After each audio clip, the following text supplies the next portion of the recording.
When you are a strong believer, and believer or doubter is because believe is a word of doubt. I don't believe God exists. I know he exists because there's no way I would have been here without God by my side. I've been shot at, I've been stabbed, I've had major car crashes, I've been in the worst positions in my life. If God was not there, I would not be here. God has a plan for me. And a year ago, I found out exactly what that plan was. He gave me one more vision, but he gave me a vision when I asked for it. I said, I've done it all. What's next? What's the next reason for me to be here?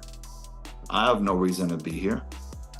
I can't find a solid wife. I don't have kids. I have a child that's been kidnapped by his mother from me, and I haven't seen in 2 years. I'm constantly battling it out with her in courts to get my son, just to see him. Not even take my son away from her. So what's left for me here? And he gave me a new vision.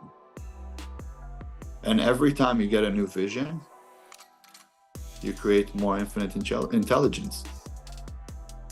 Like I've been practicing something that most people never practiced before, but Nikola Tesla and Thomas Edison and even Salvador Dali was practicing.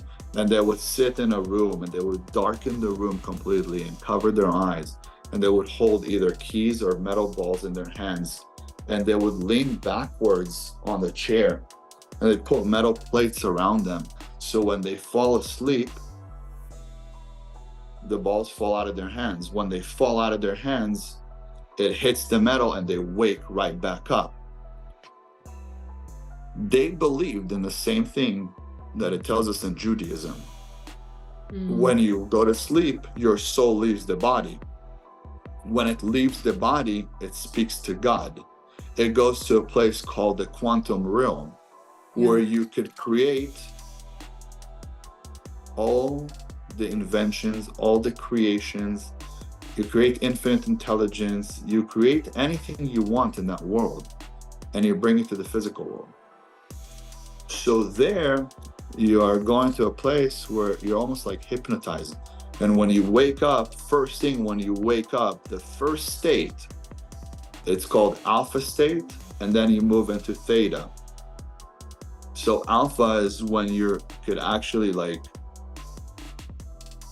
when you're in alpha state is a time where your mind is half asleep, half awake, and you don't have negative or positive suggestions to what it is that, let's say, you're reading, and you take in all the information. You're able to retain all that information because your mind is not fighting it. But then you go into a state called theta, which is hypnosis. And hypnosis, it's like hallucinating. So when you go into the quantum realm and you bring back ideas, that's how Thomas Edison invented the light bulb. Yes. That's how Salvador Dali was making all these paintings, and people said, well, was he on LSD? No, he saw it in his mind. He connected to the quantum realm. So there's ways to create infinite intelligence. There's ways for you to become unstoppable. Our bodies, our minds, they're immortal. They are truly immortal.